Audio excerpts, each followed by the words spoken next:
Allah ngasih lagi kita kesempatan buat belajar, buat itikaf di masjid, buat talabul ilmi, menuntut ilmu, yang mudah-mudahan apa yang kita dengar pada malam ini bisa menambah iman kita kepada Allah Subhanahu wa taala. Karena seperti yang pernah saya sampaikan dulu tuh, mencari ilmu dalam Islam intinya adalah mengasah rasa, bukan menambah wawasan. Menambah wawasan itu kebaikan, tapi bukan inti dari ilmu. Inti dari ilmu itu adalah mengasah rasa di dalam hati. Yang kalau dalam bahasa Islam disebut dengan, dalam bahasa agama disebut dengan iman. Sehingga bisa jadi seseorang tahu Al-Quran cuma satu ayat, tapi kalau dengan ayat itu dia bertambah dekat sama Allah, bertambah yakin, bertambah banyak amal solehnya, berarti dia adalah orang yang mendapatkan ilmu.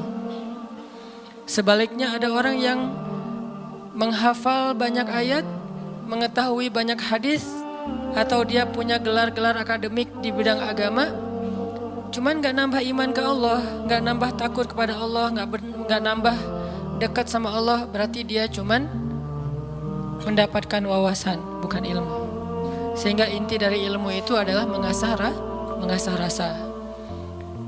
Dan dalam Islam, tempatnya ilmu itu bukan di pikiran, tempatnya ilmu itu di hati. Sehingga yang disebut dengan fikih atau faqih, orang yang mengerti, kata ulama, al-fiqhu fiqhul qulub. Mengerti itu tempatnya di dalam hati. Apakah kamu sudah mengerti? Kalau kita katakan sudah, itu artinya kita udah ngerasain di hati. Bukan sudah mengerti dalam arti kita udah hafal, udah paham, udah ingat, udah tahu. Bukan itu yang dimaksud dengan sudah mengerti dalam kalimat fikih. Tetapi yang dimaksud dengan kalimat mengerti sudah bertambah yakin di dalam hati. Sehingga kalau misalnya kita dengar satu nasihat, satu ilmu, satu tausiah, gak nambah yakin dalam hati, berarti kita baru dapat wawasan. Makanya mudah-mudahan majelis-majelis kayak gini nih bisa benar-benar mencas iman kita. Yazid bisa nambah keyakinan kita kepada Allah Subhanahu wa taala. Walaupun teorinya mungkin gak terlalu rumit. Ada mungkin pembahasan tentang akidah mengenal Allah dengan teori yang rumit. Dibagi-bagi. Misalnya akidah itu terbagi kepada 4 bagian. Ada istilah rububiyah, ada istilah uluhiyah, ada istilah asma, ada istilah sifat. Ini teori akidah. Tapi setelah membahas semua teori akidah ini, terus dia gak makin yakin sama Allah, kalau ada masalah diserahin sama Allah, berarti dia baru dapat wawasan, belum dapat ilmu. Ada orang yang gak ngerti istilah rububiyah, gak ngerti istilah uluhiyah, asma, sifat, dan seterusnya. Tapi kalau lagi ada masalah dia bilang, tenang aja ada Allah, dia dapat ilmu. Jadi kita jangan terlalu rumit dengan istilah, tapi berusaha untuk merasakan semua kebaikan-kebaikan dalam ilmu itu di dalam hati kita. Lagian kan kita gak pengen belajar untuk dapat gelar akademis sebagai seorang LC, MA, doktor ya. Kan kita belajar pengen memperbaiki diri. Sederhana. Dan kita juga tidak belajar agama untuk menjudge orang lain, untuk menghakimi orang lain, untuk jadi bahan debat di sosial media. Kita belajar murni untuk memperbaiki diri karena kita sadar bahwa diri kita belum sempurna. Mudah-mudahan malam ini kita dapat apa yang kita cari. Terus makasih untuk kesekian kalinya buat teman-teman yang selalu hadir, yang istiqomah, yang bahkan diam-diam banyak yang datang dari tempat-tempat yang jauh, yang diam-diam banyak yang sudah berkorban untuk bisa hadir dalam majelis ilmu ini, yang mungkin udah berusaha semaksimal mungkin untuk hadir lebih awal, tapi ternyata qadarullah tetap gak dapat tempat di dalam, harus tetap di luar. Maka mudah-mudahan Allah Maha tahu apa yang sudah teman-teman perjuangkan. Dan saya selalu nge-mention tentang anak muda Bandung kemanapun saya pergi, bahwa memang syiar teman-teman di Bandung ini udah tersebar di seluruh Indonesia. Bahkan mudah-mudahan udah tersebar di luar Indonesia, bahwa semangat hijrah anak-anak muda Bandung ditiru oleh anak-anak muda di tempat-tempat yang lain insya Allah. sehingga kita dapat pahala dari kebaikan yang ditiru itu. Wa ja'alna lil muttaqina imama, jadikanlah kami imam, teladan dalam ketakwaan. Jadi imam di sini bukan suami. Kalau itu masih lama kali ya. Imam di sini adalah teladan. Belum ada tanda-tandanya soalnya. Baik teman-teman, malam ini kita akan bahas tema plesetan dari salah satu grup band pada masanya. Yang tahu ini berarti usianya sekian. Saya juga nggak tahu karena masih muda. Nggak gaul makanya nggak tahu. Kalau nggak salah namanya Lamb of God ya. Jadi diplesetin jadi Mud of God. Tentang apa itu? Tentang, ini kalau yang plesetannya ya. Tentang gimana kita belajar memahami maunya Allah.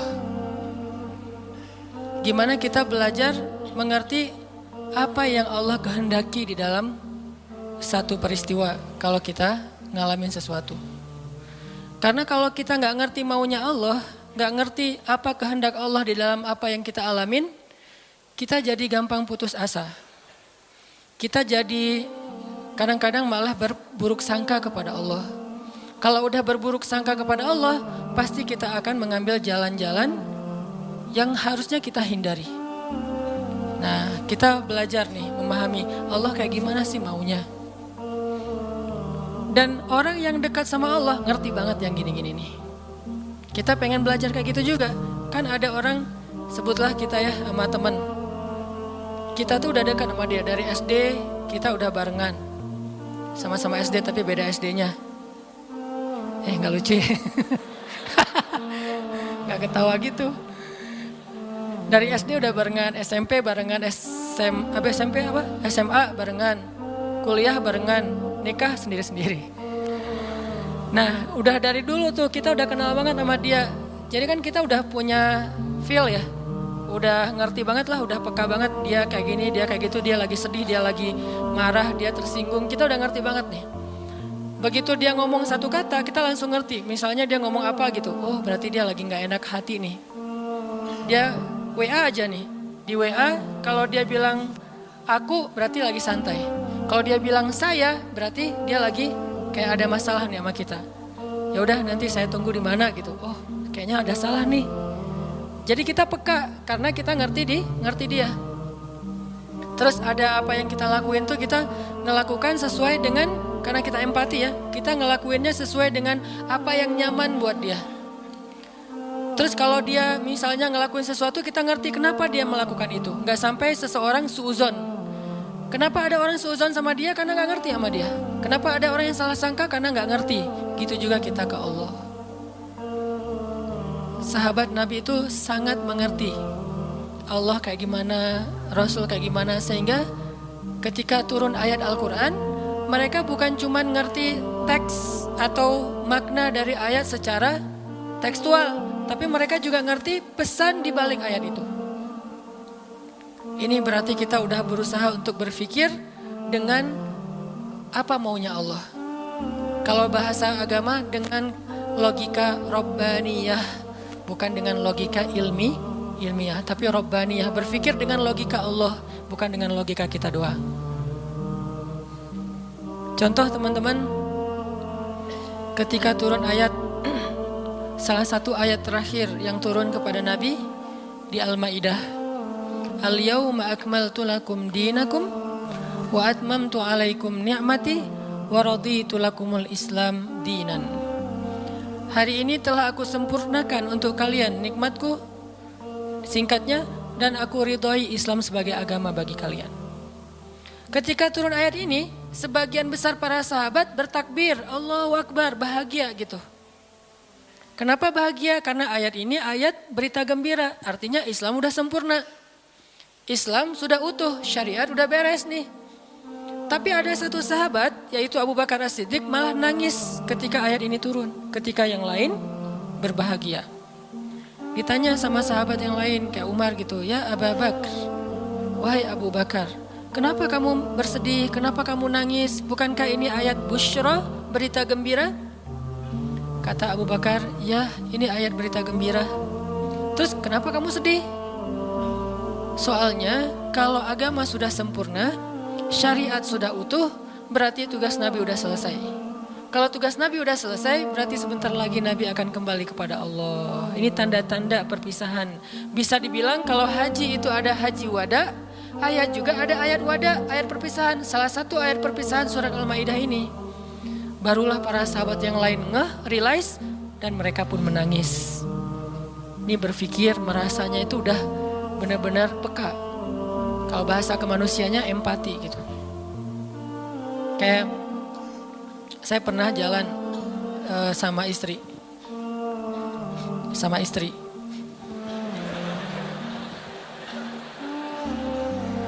Soalnya nggak mau saya jalan sendiri, pasti jalan sama istri. Terus diajak sama temen makan seafood, ikan panggang. Istri saya tuh udah tahu kalau saya nggak biasa dan nggak masuk nih kalau makan ikan panggang. Paling mentoknya ikan goreng atau ikan di asam pedas gitu ya, garang asam. Tapi kalau yang panggang nggak masuk. Diajak sama teman saya, Ustadz ada ikan panggang enak banget nih, seafood, benar-benar makannya di samping laut. Saya kan nggak enak nolak undangan ya. Oh ya boleh. Istri saya langsung lirik-lirik. Dan dia nanya, ada yang digoreng nggak? Kenapa dia bisa langsung ngomong gitu? Kan tahu kan jawabannya? Nah, ada nggak yang ngerasain kita kayak gitu kalau lagi jalan? Belum ya? Duh, maaf ya salah ngomong. Yang empati sama kita, yang ngerti banget kita maunya apa, nggak sukanya apa, dia langsung ngerti, langsung minta ikan goreng. Karena saya tahu saya nggak bisa makan ikan panggang. Atau ada yang ngajak makan kayak ada terasinya, ada jengkolnya. Ini enak banget nih, segala macam promo gitu. Saya diem aja. Kan gak mungkin saya bilang saya gak suka jengkol, gak suka terasi. Ternyata menu favorit restoran itu justru jengkol sama terasi. Istri saya langsung pesen apa gitu. Ada telur goreng misalnya. Ini artinya udah ngerti. Dan berpikir, merasa dengan cara empati tadi, peka. Bisa gak kita ke Allah kayak gitu? Sehingga ketika Allah memberi kita satu hal yang kita sebut musibah, kita sebut kayak ujian, akhirnya kita tahu gimana maunya Allah, apa ada yang ada di balik suatu peristiwa yang kita alamin. Ini penting teman-teman. Kenapa? Biar kita bisa belajar sabar, belajar husnuzon, dan survive dalam satu masalah menggunakan logika Allah. Nah, untuk itu kita coba angkat satu kisah di dalam Al-Quran yang menjelaskan tentang matematikanya Allah ini. Ada di dalam surat Al-Anfal. Coba teman-teman buka surat ke-8, surat Al-Anfal. Kita tilawah beberapa ayat pertama. Kita lihat nih logika Allah ketika kayak bentrok dengan logika hambanya. Yaitu surat Al-Anfal ayat 5.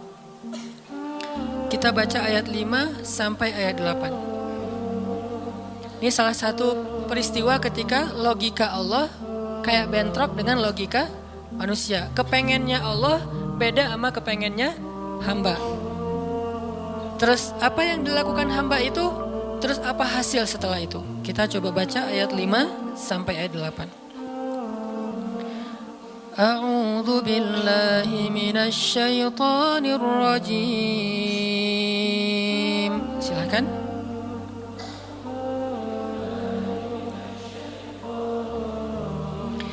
Bismillahirrahmanirrahim.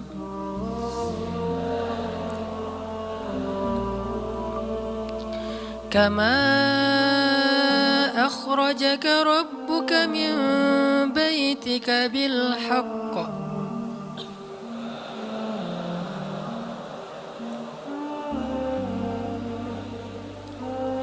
وإن فريقا من المؤمنين لكارهون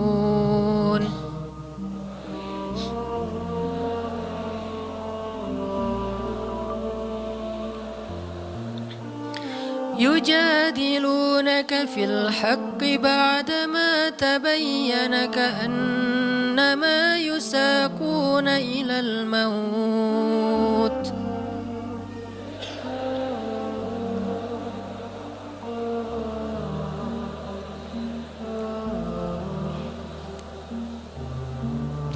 كأنما يساقون إلى الموت وهم ينظرون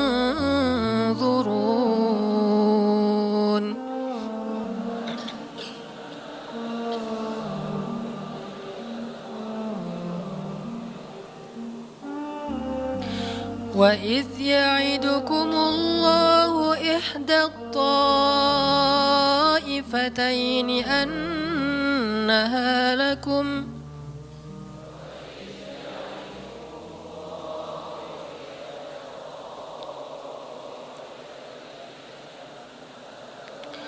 وتودون أن غير ذات الشوكة تكون لكم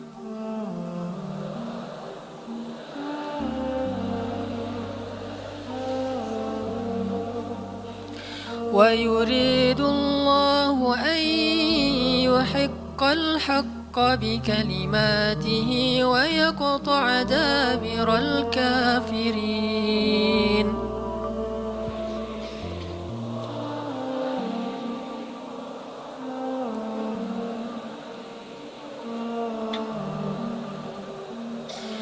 ليحق الحق ويبطل الباطل ولو كره المجرمون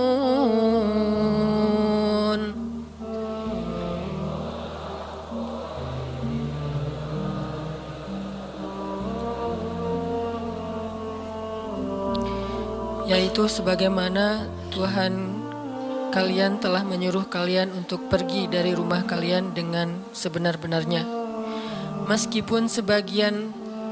Meskipun sesungguhnya sebagian dari orang-orang yang beriman itu tidak menyukainya. Mereka membantahmu wahai Muhammad tentang kebenaran setelah nyata bahwa mereka pasti akan menang. Seakan-akan mereka dihalau kepada kematian sedang mereka melihat sebab-sebab kematian itu. Dan ingatlah ketika Allah menjanjikan kepada kalian bahwa salah satu dari dua golongan yang kalian hadapi adalah untuk kalian, sedangkan kalian menginginkan golongan yang tidak memiliki senjatalah untuk kalian.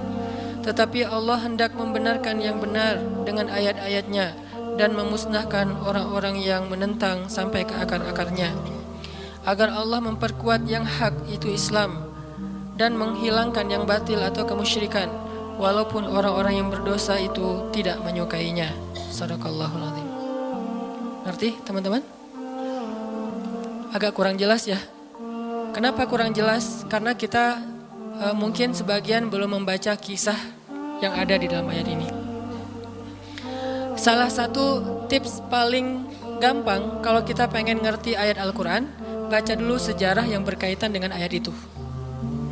Kalau dalam ilmu tafsir itu disebut dengan asbabun nuzul, peristiwa-peristiwa yang menyebabkan turunnya ayat tersebut.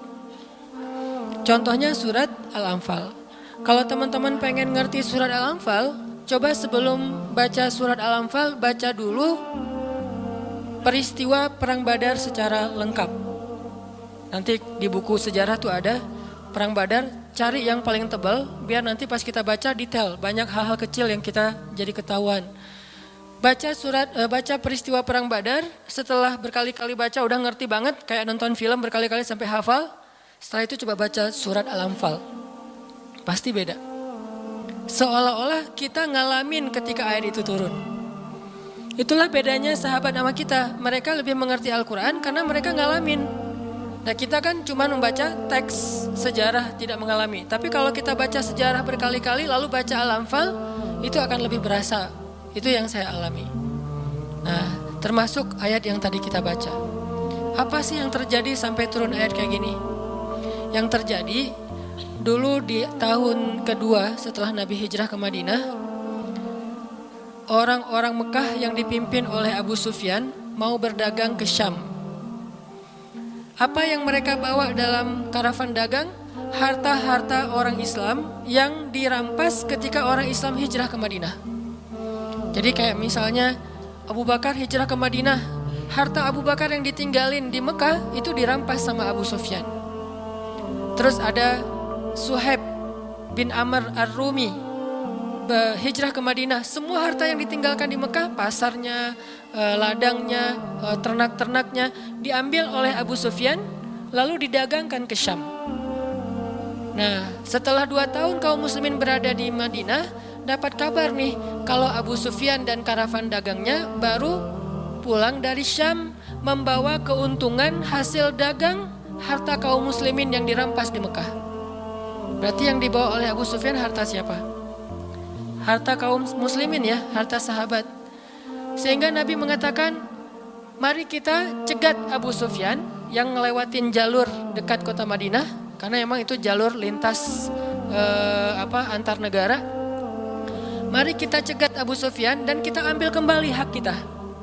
Itu tawaran Nabi kepada orang-orang Muhajirin. Makanya bisa dibilang perang Badar ini perang khusus buat orang Muhajirin. Orang Ansor gak boleh ikut, karena awalnya juga pengen ngambil harta orang Muhajirin. Itu skenario awal, mencegat karavan dagang untuk mengambil kembali hak mereka.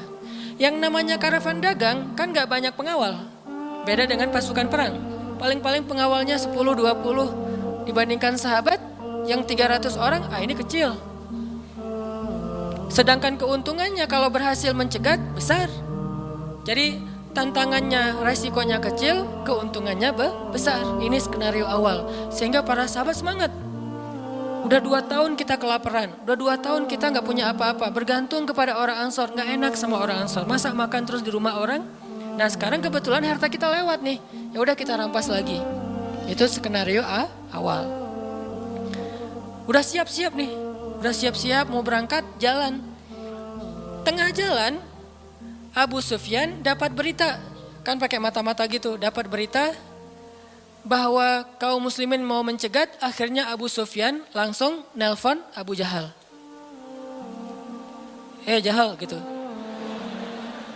Nelpon Abu Jahal dan sinyalnya bagus lagi waktu itu, langsung telepon, gak putus-putus. Kita mau dicegat nih, coba kamu kirim pasukan untuk melindungi karavan dagang. Soalnya harta yang kami bawa juga ada hak kamu di situ. Jadi diiming-imingi. Abu Jahal pun kemudian mengumpulkan orang-orang Mekah sebanyak kurang lebih 1.000 orang untuk mengawal karavan dagangnya Abu Sufyan. Langsung melesat, satu pasukan bergerak cepat sehingga sekarang ada 2 target. Satu karavan dagang, satu lagi pasukan militer yang jumlahnya 1.000 orang. 3 kali lipat lebih banyak dari kaum muslimin. Tiba-tiba turun ayat kepada Nabi. Terus Nabi mengatakan kepada para sahabat, wahai para sahabat, sekarang kita punya 2 pilihan. Mau tetap mencegat Abu Sufyan atau kita sekarang malah beralih ke Abu Jahal dengan pasukannya. Sok pilih yang mana kalian. Kaum muslimin sebagian besar memilih tetap seperti rencana awal, mencegat karavan dagang. Jangan mencegat pasukan. Ngapain kita capek-capek perang sama Abu Jahal, untungnya gak ada. Terus pasukannya lebih banyak, resikonya lebih besar. Dan mereka terlatih, kita sipil yang dipersenjatai seadanya. Mending kita tetap kepada Abu Sufyan, untungnya besar, resikonya kecil, dan sama-sama sipil. Tapi ternyata ketika disuruh pilih kayak gitu, kaum muslimin udah memilih pilihan mereka, Allah memilih pilihan Allah. Kata Allah, enggak, aku memilih kalian menghadapi Abu Jahal. Berat gak sih kayak gitu? Ini matematika Allah, hitung-hitungannya Allah nih, logika Allah. Kadang hidup kita kayak gitu banget teman-teman. Kita pengen kuliahnya ini, ternyata yang lulusnya bagian ini. Saya dulu pengen kedokteran, tapi lulusnya malah ke Mesir. Ya alhamdulillah, karena nilai eksaknya jelek. Ya udahlah ke Mesir aja. Dan ke Mesir juga dulu niatnya bukan mau kuliah, mau main. Wah bagus juga kan, dulu ada Dunia dan Berita suka perkiraan cuaca gitu kan, internasional. Kairo hujan gitu. Wah Kairo, pengen kuliah ke luar negeri. Artinya bukan pengennya saya ke Kairo, tapi Allah menghendaki kayak gitu. Bukan pengennya saya menikah, Allah yang menginginkan. Saya pengennya dari dulu, bukan waktu itu. Jadi bukan pengennya saya menunda pernikahan ya. Pengennya mah 17 tahun nikah wilah. lulus SMA atau belum lulus mah nikah. Tapi pengennya Allah usia 22 tahun. Ada yang 32 tahun. Ada yang 42 tahun. Ada yang masih sendiri. Nah pengennya kita mah udah mau nikah nih sekarang nih. Tapi pengennya Allah, jangan, kamu jaga ibu dulu. Pengennya kita kerjanya kayak gini nih, usaha. Tapi takdirnya Allah jadi misalnya masuk ke pegawai negeri. Atau sebaliknya, pengennya pegawai negeri malah jadi pengusaha. Dan seterusnya. Ada lulusan sains tapi usahanya di wisata kuliner. Di usaha kuliner. Ada yang kayak gitu. Ada teman saya lulus ITB planologi. Tata kota. Tapi usaha kuliner. Tapi alhamdulillah dan sukses. Jadi kadang-kadang kepengennya kita sama Allah itu suka bentrok. Dalam kondisi kayak gitu apa yang harus kita lakukan? Termasuk kepengennya kita nggak punya anak dulu. Tapi nggak tahu gimana caranya tiba-tiba punya anak misalnya. Masih nggak tahu lagi gimana caranya ya.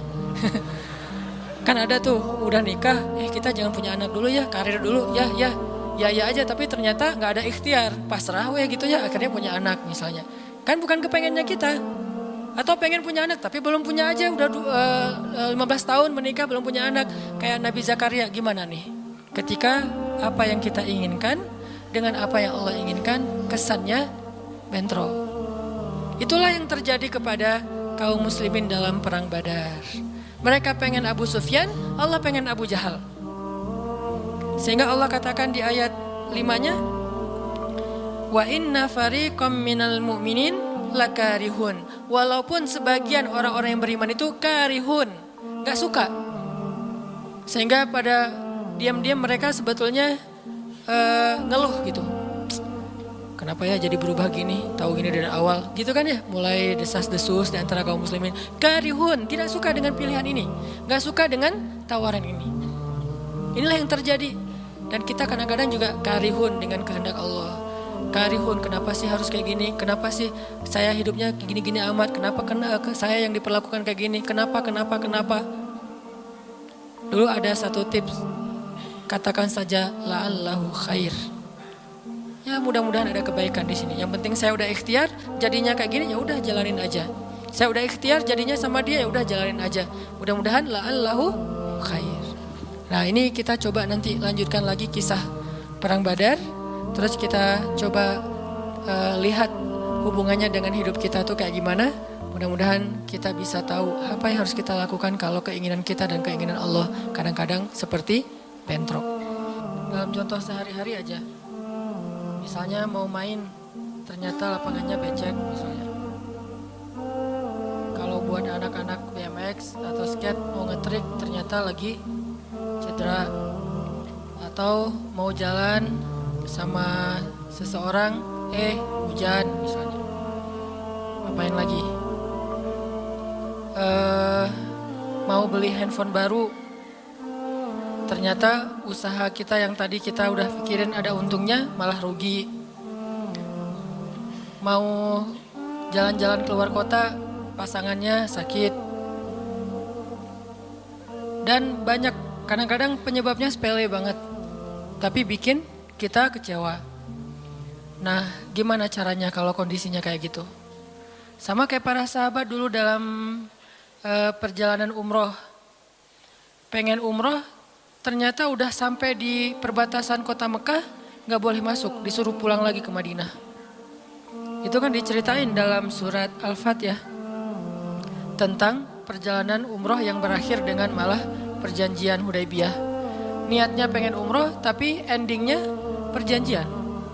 Yang isi perjanjiannya, poin-poinnya kayaknya ngerugiin umat Islam banget. Tapi kan Allah punya rencana, dan rencana Allah pasti yang terbaik daripada rencana kita. Masalahnya gimana kita bisa ridho, bisa rela kalau kondisi itu terjadi dalam hidup kita. Kita sih yakin, ini adalah qadarullah, keinginan Allah. Tapi bikin kita yakin itu jadi berbuah, yakin itu kan kayak pohon ya. Iman itu adalah pohon. Gimana biar pohon ini berbuah? Salah satu buahnya itu adalah sifat ridho, sifat nerima. Sehingga dengan sifat ridho itu akhirnya kita punya kebaikan. Kebaikannya jadi bisa survive, tenang menghadapi masalah. sabar dan seterusnya. Nah, gimana caranya? Setelah kita dapat sesuatu, kita yakin kepada Allah terus jadi ridho. Nah, ini belajar matematikanya Allah Subhanahu wa taala. Dan itulah yang terjadi dalam perjanjian Hudaybiyah, terjadi kepada Siti Maryam yang tadi dibacain suratnya. Maryam gak pengen punya anak tanpa suami. Kalaupun harus punya anak, nikah dulu. Tapi Allah punya rencana lain. Rencana manusia punya anak setelah nikah. Lagian Maryam lagi belum siap menikah nih. Belum ada cowok yang pantas buat Maryam. Justru karena itulah Allah beri dia anak tanpa laki-laki, tanpa suami. Kenapa? Gak ada suami yang pantas buat Maryam. Mungkin satu-satunya lelaki yang pantas buat Maryam cuma Nabi Muhammad. Tapi kan beda zaman. Masa Maryam harus nunggu Nabi Muhammad 300 tahun lagi kan ya? Nah, ternyata karena gak ada yang pantas buat dia, akhirnya dia punya anak tanpa harus melalui seorang suami. Mungkin kita terlalu soleh sehingga gak ada yang pantas buat kita. Pantasnya cuma bidadari, ya udah di akhirat nikahnya. Husnuzannya mah ya. Mungkin di atas nih gak ada yang pantas jadi imamnya, soalnya terlalu solehah. Jadi imam juga kayak ragu gitu. Aduh, ngimamin dia, hafalannya udah luar biasa, bacaannya lebih bagus, guru tahsin lah gitu. Saya baru belajar pratahsin, masa mau jadi imam seorang cewek yang guru tahsin?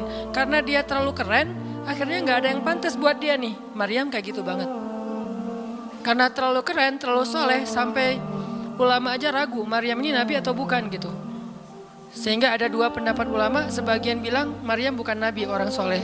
Tapi ada ulama yang bilang Maryam itu emang nabi, satu-satunya nabi dari cewek. Satu dari 4 perempuan yang sempurna. Dan di antara 4 itu kayaknya menurut sebagian ulama Maryam nomor 1 tuh. Walaupun secara usia Asia, Maryam, Khadijah, Fatimah. Tapi Maryam itu paling keren lah. Tiba-tiba hamil, datang cowok keren, baju putih, jubah putih, auranya tuh luar biasa. Pokoknya cowok paling keren aja. Sampai Maryam kaget dan berta'awuz. Inni a'udzu birrahmani minka in kunta taqiyya. Aku berlindung kepada Allah dari kamu. Ketemu cowok keren malah berlindung, bukan bersyukur. Coba. Duh, keren banget ya. Astagfirullah, auzubillah gitu kan ya. Nih Maryam nih. Duh, ceweknya keren banget. Udah lama ngelihat baru auzubillah, enggak. Dari awal auzubillah. Kenapa? Ada pasangan di sebelah gitu. Ada istrinya. Nah, Maryam langsung ta'awuz, inni a'udzu birrahman minka in kunta taqiyya. Kata Jibril, cowok keren itu ternyata namanya Gabriel. Kata Gabriel, innama ana rasulu rabbik liahaba laki ghulaman zakiyya. Jangan takut Maryam, aku itu utusan Tuhanmu. Artinya malaikat yang pengen ngasih kamu anak yang sangat suci. Kata Maryam, anna yakunu li ghulam, gimana saya akan punya anak walam yamsasni basyarun. Gak ada seorang laki-laki pun yang pernah nyentuh saya, nyentuh aja gak pernah. Walam aku baghiyya, dan saya juga tidak pernah merendahkan diri depan laki-laki, artinya berbuat dosa. Anna yakunu li ghulam, gimana caranya saya punya anak? Kata Jibril, kadzaliki qala rabbuki huwa alayya hayyin. Itu udah kehendak Allah. Dan itu hayyin, mudah banget buat Allah Subhanahu wa taala. Sepele banget lah buat Allah. Fahamalat, tiba-tiba Maryam hamil. Fantabadat bihi makanan qasiyya. Karena Maryam malu ketahuan hamilnya, akhirnya Maryam pun pergi ke suatu tempat yang terpencil, qasiyya, Aqsa. Aqsa itu artinya tempat yang jauh. Masjidil Aqsa disebut Al-Aqsa karena dia jauh dari Masjidil Haram. Kalau Madinah kan dekat. Masjid yang paling mulia kan ada 3 itu ya, Mekah, Madinah, Palestina. Nah, dia disebut Aqsa karena tempatnya jauh. Makanan qasiyya, tempat yang sangat jauh, terpencil, nggak ada siapa-siapa. Fantabatat bihi makanan qasiyya. Fa'aja ahal makhadu. Tiba-tiba dia udah harus ngelahirin setelah sekian bulan, mungkin 9 bulan. Qalat, dia bersandar di sebuah pohon, kemudian dia berkata, ya laitani mittu qabla hadza wa kuntu nasyam mansiya. Dia kayak orang menyampaikan satu bentuk kalimat sedih, kayak kalau bahasa sederhananya kayak ngeluh gitu. Ya laitani mittu qabla hadza. Aduhai seandainya aku mati aja daripada harus menanggung malu kayak gini. Maryam itu kan pemalu banget. Mahkota sifat malu itu dipakai banget sama Maryam. Makanya ketahuan hamil nggak punya suami itu buat Maryam pukulan paling luar biasa, telak banget. Walaupun dia nggak berbuat dosa, tapi tetap aja orang kan ngata-ngatain dia. Ditambah lagi Bani Israel, tahu sendiri kan Bani Israel suka banget viralin fitnah.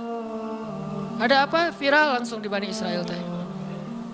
Maryam hamil di luar nikah, viral. Semua orang ngomongin mana Maryam, mana Maryam. Terus rumahnya tuh dilemparin batu karena dianggap sebagai pembawa sial bagi Bani Israel. Dasar Maryam ngaku-ngakunya suci, sok suci segala macam. Sehingga Maryam bilang, ya laitani mittu qabla hadza. Aduhai seandainya saya mati aja sebelum ini terjadi pada saya. Sehingga saya menjadi orang yang tidak pernah dibicarakan oleh siapapun. Sedih. Berarti pengennya Maryam beda dengan pengennya Allah. Secara emosional, secara manusiawi, secara fitrah ada penolakan dan itu manusiawi. Maryam menolak. Begitu juga sahabat Muhajirin.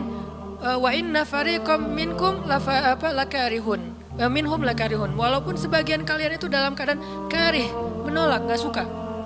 Namanya kita mau nerima musibah, pasti kita nolak kan secara spontan, fitrah, manusiawi, nolak. Ya laitani mittu qabla hadza wa kuntu nasyan mansiya. Aduhai seandainya aku mati aja sebelum kejadian ini terjadi padaku sehingga enggak ada orang yang ngomongin tentang aku. Jadi enggak ada trending topik tentang Maryam waktu itu. Dia berharap kayak gitu. Semua berita buka channel mana aja Maryam. Asal buka Instagram yang muncul duluan di home tuh Maryam. Viral banget, semua orang ngomongin Maryam. Sehingga Maryam bayangin, semua orang ngomongin kita se-Indonesia. Karena emang sebelumnya kan Maryam memang selebgram banget kan. Semua orang pengen nge-following Maryam. Jangankan yang cewek-cewek, yang cowok juga pengen nge-following Maryam. Cuman gak ada yang pantas. Semuanya kagum sama Maryam, respect. Tiba-tiba berubah, kalau gak naik, jatuh kan gak berasa nih. Kita gak naik jatuh, paling keseleo dikit. Tapi kalau naiknya udah terlalu tinggi jatuh, kan lebih sakit nih.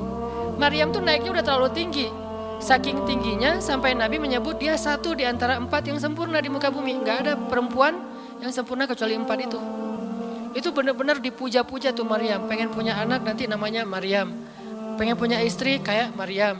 Pengen punya ibu kayak Maryam. Pokoknya Maryam itu idola banget tuh di zaman tersebut. Bani Israel kalau suka lebaynya luar biasa. Kalau benci, wah noraknya juga luar biasa. Itu Bani Israel. Berlebihan gitu. Kalau suka habis-habisan sampai dijadikan Tuhan kan dulu mereka pernah mengangkat seorang laki-laki yang soleh jadi Tuhan. Namanya Uzair. Uzair. Disebut sebagai anak Tuhan. Kemudian juga Isa juga gitu. Bani Israel tuh luar biasa kalau suka. Kalau benci, wah habis-habisan juga tuh dijelek-jelekin. Kayak mereka ngejelek-jelekin Musa, Harun. Kalau Harun gak terlalu sih Musa. Kayak mereka ngejelek-jelekin Nabi, malaikat malaikat Jibril. Kan Bani Israel paling gak suka sama Jibril ya. Jadi gak ada orang Yahudi nama anaknya Gabriel tuh gak ada. Rata-rata nama anaknya Michael. Karena mereka senang banget sama Mikail, gak suka sama Jibril. Kenapa? Jibril itu kalau turun pasti bawa perintah. Wahyu kan? Jibril mah hese, bawa perintah wae gitu. Bawel Jibril menurut mereka. Kalau Mikail keren, bawa rezeki, bawa rahmat, bawa apa. Sehingga mereka senangnya sama Mikail. Dibikinlah film Jin versus Gabriel. Malah nggak yang baik itu waktu itu Jin. Kan banyak tuh film-film kayak gitu tuh. Itu memang dari dulu kayak gitu. Nah Maryam naik tinggi, dipuja-puja semua orang. Maryam, kalau ketemu Maryam, fall back dong gitu-gitu pada. Wah pokoknya heboh aja sama Maryam. Tiba-tiba ada kasus, Maryam kan jatuhnya dalam banget sehingga Maryam tuh nggak siap perasaannya. Bukan karena dia sombong dan senang dipuja, tapi memang dia orang yang selama ini nggak melakukan kesalahan apapun, tiba-tiba dihadapkan dengan tuduhan yang sangat-sangat menyedihkan. Mirip dengan yang dialamin oleh Aisyah dituduh selingkuh. Orang sekelas Aisyah dituduh selingkuh kan berat banget. Kita aja dituduh macam-macam udah sedih kan, apalagi Aisyah, sekelas Aisyah yang terjaga dituduh selingkuh. Maryam terjaga dituduh selingkuh.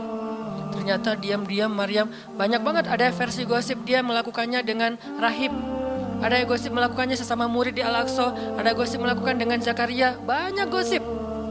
Berat banget buat Maryam. Sehingga Maryam mengatakan, ya laitani mittu qabla hadza wa kuntu nasiyan mansiya. Aduhai seandainya aku mati aja. Aduhai seandainya dulu aku gak bikin akun Instagram, pasti gak akan jadi apa-apa gitu. Nyesel udah punya akun. Udah gitu banyak lagi yang ngomongin. Akhirnya turun ayat. Turun lagi Jibril. Turun malaikat. Fanadaha min tahtiha alla tahzani qad ja'ala rabbuki tahtaki sariya. Dipanggillah Maryam oleh malaikat itu. Ya Maryam, la tahzani. Kalau Abu Bakar, la tahzan. Kalau Maryam, la tahzani. Dua orang yang disebutkan kalimat la tahzan di dalam Al-Quran. La tahzan, innallaha ma'ana. Siapa? Abu Bakar. Kalau Maryam, la tahzani, qad ja'ala rabbuki tahtaki sariya.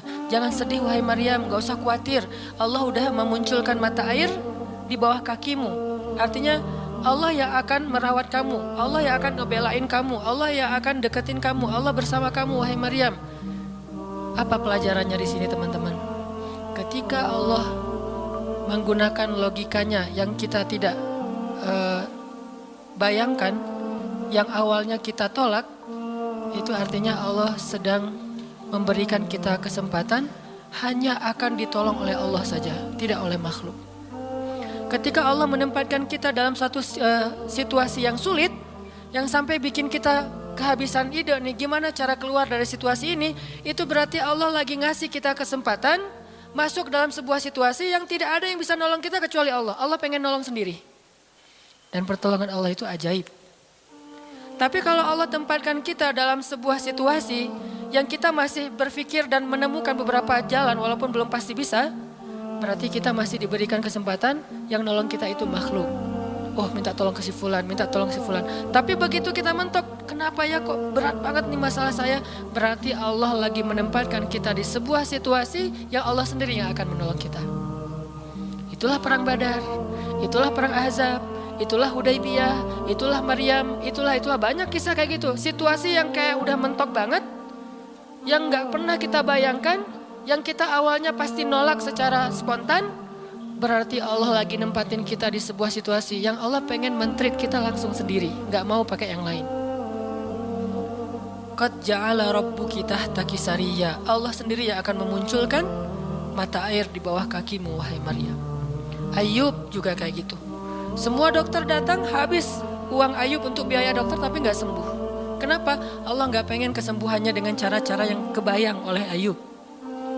Allah gak pengen kita dapat jodoh dengan cara yang kebayang oleh kita. Reunian, stalking Instagram, salah ngambil kebab. Pokoknya yang kebayang sama kita itu gak akan. Kenapa? Allah pengen ngasih kita cara yang cuman Allah sendiri yang tahu dan itu surprise. Dan itu istimewa banget. Apa itu? Kalau saya tahu berarti bukan surprise kan? Tunggu aja, masing-masing punya rahasia sendiri-sendiri. Dan ini yang bikin kita terus berharap. Sehingga Maryam tiba-tiba ngelihat di bawah kakinya sama Isa udah ada mata air. Minumlah dari mata air itu. Terus kata Allah, wa huzzi ilaiki bijid'in nakhlah tusaqit alaiki rutban janiyya. Ya Maryam, goyangkan pohon kurma yang ada di sebelahmu. Kan dia tadi bersandar di pohon kurma pas ngelahirin. Terus disuruh goyangin tuh pohon kurma. Saya pernah bilang, bayangin gimana seorang perempuan yang baru ngelahirin, yang lagi lemah disuruh goyangin pohon kurma. Pohon kurma itu ukuran diameternya sebesar meja ini nih. Lebih besar daripada diameter pohon kelapa. Bayangin, ngegoyang pohon kurma sebesar ini, seorang perempuan, goyang gak tuh pohon? Gak bakal, laki-laki aja gak goyang, apalagi sendiri. 10 orang laki-laki aja ngegoyang pohon kurma segede ini, belum tentu goyang. Goyang aja enggak, apalagi sampai ngejatuhin buah kurma. Kalau buah kurma yang udah tua jatuh masih mending, ini yang muda jatuhnya tuh. Berarti kan goyangnya lumayan tuh. Berapa skala Richter ya? Yang muda jatuhnya rutoban janiyya, bukan kurma yang tamar, yang udah tua, yang udah emang dihembus juga pakai angin jatuh enggak. Wahuzzi, goyangkan pohon kurma itu ya Maryam. Apakah Maryam berpikir Allah kalau ngasih perintah yang logis deh? Enggak kan? Kan Allah tahu ini pohon kurma dan saya baru ngelahirin, masa disuruh goyang? Enggak. Logika kayak gini, pertanyaan kayak gini gak muncul dari orang yang udah pasrah banget sama Allah, yakin kalau Allah yang perintahkan lakukan aja deh. Gak usah tanya gimana nanti hasilnya, itu bagian Allah, bagian kita ngelakuin apa yang Allah perintahin, disebut dengan ikhtiar. Kadang-kadang ikhtiarnya gak nyambung dengan hasil, tapi Allah suruh, ya udah lakuin aja. Maryam pegang tuh pohon, baru digoyang dikit udah langsung berguncang. Tusakit alaiki, jatuhlah, berjatuhanlah, berarti banyak nih. Berjatuhanlah untukmu rutaban janiya, buah-buah kurma yang masih muda tapi manis. Artinya apa? Hasilnya Allah yang pilih. Kurma yang mana yang mau jatuh, dengan rasa apa yang mau jatuh, yang jaraknya sekian dari tempat duduknya yang Maryam yang akan jatuh. Allah yang menentukan hasil, tugasnya Maryam cuma ngegoyangin dong, walaupun gak mungkin akan terguncang. Ini iman, belajar iman. Allah yang suruh, ya sudah saya lakukan. Allah suruh ikhtiar, ya saya ikhtiar. Allah suruh berobat, ya saya berobat. Tapi hasilnya Allah yang nentuin kayak gimana caranya. Akhirnya rutoban janiyah, berjatuhan. Kata Allah, fakuli washrobi wa qarri aina. Makanlah Maryam, minumlah Maryam, dan bersenang hatilah kamu dengan semua ini. Sehingga kata Nabi komen setelah baca ayat ini nih. Nabi komen Nabi apa? Korma dan manusia itu ada hubungan sejarah. Diciptakan dari jenis tanah yang sama. Jadi pohon-pohon lain itu jenis tanahnya beda. Cuman satu yang mirip dengan manusia, jenis tanahnya korma. Sehingga salah satu yang cepat mereka free seorang perempuan yang baru ngelahirin adalah makan rutoban jani, ya korma yang yang muda tapi manis. Jangan dikasih ke bayinya ya, keselak, bahaya. Kasih ke ibunya. Kalau ke bayinya tamar, korma yang udah tua, terus dikunyah sama bapaknya dengan syarat bapaknya udah gosok gigi. Jangan habis makan bala-bala cengek, makan kurma kasih ke bayi. Kasih ke bayi yang tua, kasih ke ibunya yang muda, dan itu cepat mereka free seorang perempuan. Kata Nabi di situ ada obat dari penyakit. Intinya teman-teman, kayak gitu ternyata cara Allah. Ini logika Allah nih. Sehingga ketika kaum muslimin, balik lagi ke surat Al-Anfal, dihadapkan dengan satu pilihan yang mereka nggak pernah ngebayangin dan secara spontan karihun, menolak. Maka Allah Subhanahu wa taala menyampaikan kenapa Allah memilih itu. Karena kata Allah, tujuan dalam pencegatan ini bukanlah mengambil harta, tetapi untuk menunjukkan mana yang benar, mana yang batil. Ya sudahlah, daripada menentang Allah, sami'na wa ata'na, ikut. Walaupun sebetulnya hatinya masih karihun, gak rela gitu. Ikutlah pilihan Allah dan Rasul. Mereka pun ganti rute, dari yang tadi rute mau mencegat Abu Sufyan, sekarang rute kepada Abu Jahal. Mulai ngutus mata-mata Abu Jahal, berapa pasukannya segala macam, bermalam di sebuah tempat di daerah situ. Malamnya Nabi itu gak bisa tidur. Nabi sepanjang malam beristighosah. Jadi istighosah itu teman-teman salah satu di antara sunnah-sunnah Nabi SAW. Apa istighosah artinya? Doa yang sangat lama. Nabi malam itu sama Abu Bakar berdua gak tidur, yang lain pada tidur kan besok mau perang nih. Malam ini mereka tidur, besok mau tanding aja disuruh tidur kan ya. Apalagi besok mau perang, tidur, wajib tidur. Yang belum tidur pokoknya pura-pura tidur aja. Kayak kita besok mau akad kan harus tidur ya. Walaupun susah tidurnya.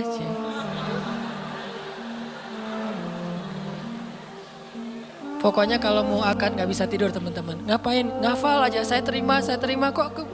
Nanti takut salah saya tolak kan bahaya. Udah diizinin sama calon mertua masih ditolak.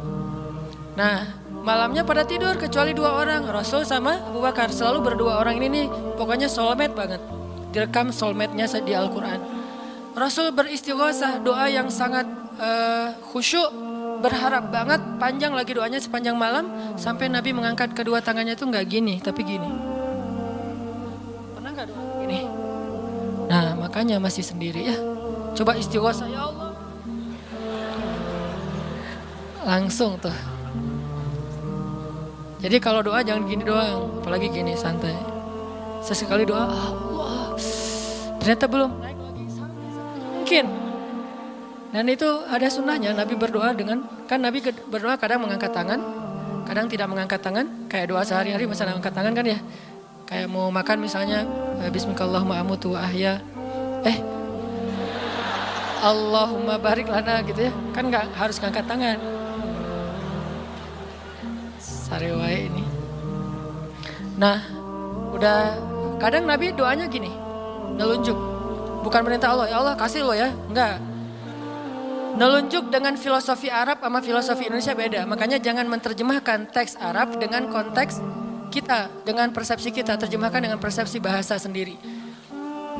Apa sih maksudnya? Gitulah. Jadi di Arab tuh kalau gini bukan merintah. Gini tuh artinya cuma engkau yang saya harapin ya Allah gitu maksudnya. Jadi kalau ya Allah itu maksudnya engkau doang yang saya harapin, iya karena berdua iya karena selain gitu. Bukan ya Allah pokoknya harus ya bukan. Kalau kita pakai dengan logika kita kan kok doa sih gak sopan sama Allah kayak gitu-gitu amat. Kalau ke manusia mungkin gitu agak kurang sopan. Kalau ke Allah sopan. Bisa gini, bisa biasa aja, bisa gini. Gini juga ada beberapa level. Ada yang gini sampai ke paling atas. Biasanya yang paling atas tuh bab jodoh sih. Kalau bab kuliah masih gini, kerja, giliran jodoh paling tinggi. Apalagi kalau udah jodohnya balikan sama mantan. Tuh kayaknya naik kursi. Lebih tinggi lagi. Jadi malam itu Nabi beristighosah sampai syal beliau jatuh, nangis, janggut beliau basah dengan air mata, nangis panjang malam, ya Allah jika besok kami kalah perang, terbunuh semua, mungkin di muka bumi ini gak akan ada lagi orang yang menyebut la ilaha illallah. Abu Bakar ngambil rida syalnya Rasul ditaruh lagi, cukup bagimu ya Rasulullah, cukup ya Rasulullah. Allah udah mendengar. Abu Bakar menenangkan Rasul, tapi Rasulullah terus saja gitu. Kayak kita lagi doa kata teman, udah Allah udah dengar. Taruh dong. Kalau kita mah gitu ya. Nah, tapi jangan dibayangin gitu. Rasulullah pasti khusyuk banget, gak kayak kita. Udah selesai berdoa, pagi-pagi sahabat riuh. Innalillah gitu. Kalau kita kan innalillah pasti ada yang meninggal ya. Siapa yang meninggal? Enggak, innalillah itu musibah, enggak harus selalu orang meninggal. Ya Rasulullah maafkan kami. Kenapa? Ternyata sebagian para sahabat malam itu digoda oleh syaitan sehingga semua pada mimpi basah, maaf. Tapi kayak gitu emang sejarahnya. Bukan semua, sebagian besarnya mimpi basah. Sehingga pas bangun mereka dalam keadaan junub, kotor, tidak suci, tapi enggak ada air. Untuk wudu aja kurang, apalagi untuk mandi. Dan mandi junub kan harus semuanya. Sedangkan besok mereka mau berperang melawan musuh dalam keadaan tidak suci. Ini kayak pertanda buruk gitu. Dan mereka merasa mentalnya makin drop. Tiba-tiba Allah beri ketenangan buat mereka. Turun air hujan. Malam itu hujan turun. Hujannya hujan lokal lagi. Camp kaum muslimin hujan. Camp orang kafir enggak. Hujan. Nyebrang-nyebrang. Hujan enggak. Yang namanya di Indonesia gitu. Di camp kaum muslimin hujan, di campnya orang kafir enggak hujan. Akhirnya pada mandi, alhamdulillah, Allah Akbar. Itu nanti ada ayatnya setelah itu, coba nanti baca lagi halaman kedua. Ketika ada adegan hujan segala macam, itu ceritanya kayak gitu. Akhirnya makin mantap, alhamdulillah bisa mandi, wudu, minum. Baru mereka yakin bahwa ini adalah benar-benar perintah Allah. Nah hidup kita tuh kalau kita ngejalanin hal-hal kayak gini, kita bakalan kayak lagi jalan bareng Allah. Sehingga nanti kita akan banyak ngelihat keajaiban-keajaiban Allah. Kalau kita nggak pernah masuk dalam situasi ini, kita tuh kenal Allah cuma dari kata orang, nggak pernah jalan bareng. Kita kayak kenal seseorang, tapi kata teman kita, cuma lihat postingannya doang, tapi nggak pernah jalan bareng, jadi nggak kenal dekat gitu, dan nggak akan dapat feel. Begitu juga kita kenal Allah. Kalau kita kenal Allah hanya dalam situasi normal, wajar, nyaman, berarti kita kenal Allahnya cuma dari katanya, cenah. Nggak pernah ngalamin sendiri. Begitu kita dihadapkan dengan situasi kayak gini, berarti kita lagi diajak Allah jalan bareng. Yuk jalan bareng saya, siap ya Allah. Banyak kejutan-kejutan, banyak yang bikin kita kaget. Kenapa? Karena kita jalannya dengan zat yang maha kuasa. Dia akan tunjukin kekuasaan-kekuasaannya. Dan kekuasaan Allah yang paling luar biasa ditunjukin justru dalam kesulitan. Kalau dalam normal nggak luar biasa namanya. Kayak kita sama teman kita, dia ngasih kita hadiah atau pinjam duit 100.000 pas kita lagi awal bulan, kan biasa aja ya. Coba kalau dia pinjemin duit 50.000 pas akhir bulan, kan luar biasa kan. Jadi makin Allah makin kita sulit, Allah tunjukin kekuasaannya, di situ kita makin lihat gimana kita tuh bergantung banget sama Allah. Emang Allah bikin skenarionya kayak gitu. Sehingga kalau kita teman-teman dihadapkan atau dikondisikan sama Allah dalam suatu keadaan yang kita nggak siap, yang kita nolak, yang kita berontak, tapi di sisi yang lain kita yakin ini ketentuan Allah, belajar meyakini, oh Allah lagi ngajak saya jalan nih. Allah lagi ngajak saya jalan, biar lebih kenal sama Allah. Biar Allah menunjukin langsung. Satu, kedua, niatin juga, oh Allah pengen memperlakukan saya khusus, nggak mau pakai yang lain, berdua aja biar Allah yang menolong saya, karena udah nggak bisa ngarap siapa-siapa. Akhirnya kaum muslimin pun melakukan peperangan Badar, duel dulu nih. Jadi ada kayak tarung dulu, 3 orang dari kaum muslimin, 3 orang dari orang kafir. Tarung, salah satunya jagoannya Nabi, kesayangan dan kebanggaan Nabi banget, anak muda yang bernama Ali bin Abi Thalib. Ali maju kalah musuh, terkapar 3-3-nya mati. Kaum muslimin bertakbir, ahadun ahad. Yel-yel yang dipakai oleh Bilal dulu di Mekah dipakai oleh kaum muslimin. Menanglah perang Badar. Dan dalam peperangan itu Allah tunjukkan yang luar biasa, kaum muslimin ditolong oleh makhluk yang turun dari langit berbondong-bondong, terbang menyambar dengan pakai ikat kepala berwarna hijau. Malaikat. Jadi ada khusus malaikat yang tugasnya sebagai malaikat militer. Ini malaikat angkatan udara nih. Malaikat militer. Kalau yang tadi kan di Maryam angkatan darat.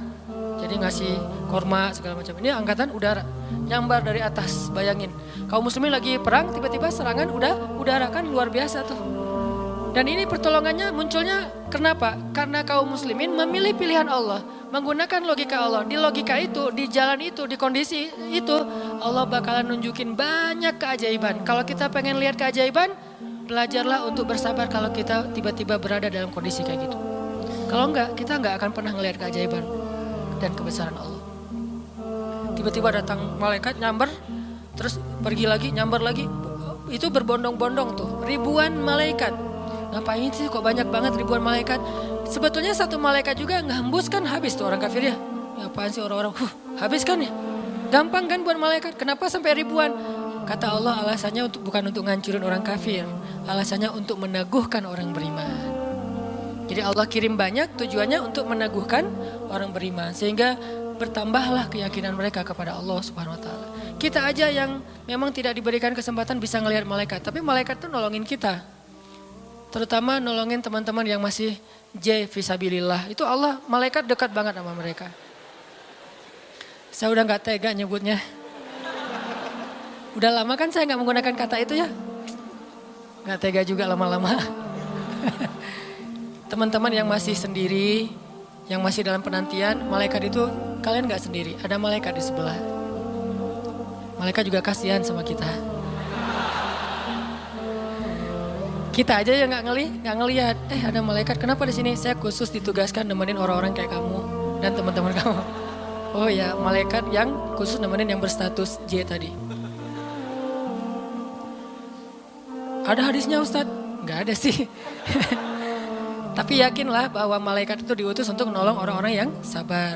Status sabar kan bisa status masalah tadi, bisa masalah rezeki, bisa masalah sakit. Pokoknya ada malaikat aja yang nolongin mereka. Ngedoain mereka, berselawat untuk mereka, memberikan naungan rahmat untuk mereka. Pokoknya banyak tuh. Apalagi para sahabat yang tadi mau memilih pilihan Allah walaupun awalnya nolak, karihun. Karena udah milih pilihan Allah, Allah berikan pertolongan yang luar biasa. Mungkin kalau tadi mereka maksain pilihan sendiri, bisa jadi dua-duanya gak dapat. Abu Jahal gak dapat, Abu Sufyan gak dapat apa-apa. Untungnya mereka bersabar memilih pilihan Allah. Itulah hidup. Makanya teman-teman, kalau pas kita dapat satu musibah atau satu masalah, satu ujian, kehilangan sesuatu, itu berarti kita dikasih kesempatan untuk ngedapetin sesuatu yang lebih baik. Gimana caranya? Berhusnuzon kepada Allah. Karena kata Allah, ana inda dhanni abdi bi, aku tergantung prasangka hambaku kepadaku. Berarti kalau kita misalnya lagi dapat masalah, terus kita berhusnuzon, oh Allah pengen ngasih yang lebih baik. Itu Allah berarti kayak gitu. Kan kesempatan kan? Kenapa kita malah gunain kesempatan itu untuk bersuuzon? Kenalah kita dengan apa yang kita persangkakan. Aku tergantung prasangka hambaku kepadaku. Pas ada musibah kehilangan sesuatu, oh mungkin memang Allah pengen ngasih saya yang lebih baik dari ini. Ini kan udah lama saya pakai, ini udah 2 tahun 3 tahun, pengen diganti sama Allah. Itu gitu banget Allah tuh sama kita. Terus kenapa kita gak mau berprasangka baik kalau kayak gitu? Masalah yakin. Kalau kita malah pas dikasih musibah kehilangan sesuatu bilang, apa lagi maunya Allah, kayaknya Allah gak senang dengan saya taubat nih. Maka Allah juga akan memperlakukan kita kayak kita prasangkain. Makanya kalau kita dapat musibah, ujian, itu berarti kita dikasih kesempatan untuk memikirkan sesuatu yang baik yang akan Allah kabulkan. Kalau nggak dikasih itu, berarti kita nggak dikasih kesempatan memikirkan yang lebih baik. Begitu dikasih, oh saya harus mikirin yang lebih baik nih. Kayak gitu aja terus. Apapun musibahnya. Termasuk yang tadi, gagal dalam hubungan, diputusin atau ditolak. Kita mikirin, oh berarti Allah mau ngasih yang lebih baik dari dia. Ternyata tetap ujung-ujungnya dia juga. Kok bisa? Oh berarti dia diperbaiki sama Allah. Dibuat lebih baik, dibuat lebih soleh, lebih pantas, baru bareng dengan kita. Coba kalau nggak dibuat lebih soleh udah langsung jadian. Kan bisa bahaya juga buat kita. Stres juga kan mikirnya ya. Makanya Nabi mengatakan sebaik-baik perhiasan adalah istri yang soleha. Itu benar-benar menyenangkan hati. Kebahagiaan bagi laki-laki itu adalah memiliki seorang istri yang soleha. Istri yang soleha itu bukan cuman istri yang hafal Qurannya banyak, yang hafal hadisnya bukan wawasan. Istri yang soleha itu istri yang akhlaknya baik. Yang kalau kita ngelihat dia langsung bahagia. Jadi pulang ke rumah itu gak pernah nyetel TV. Kenapa papa gak pernah lihat TV? Kan lihat mama.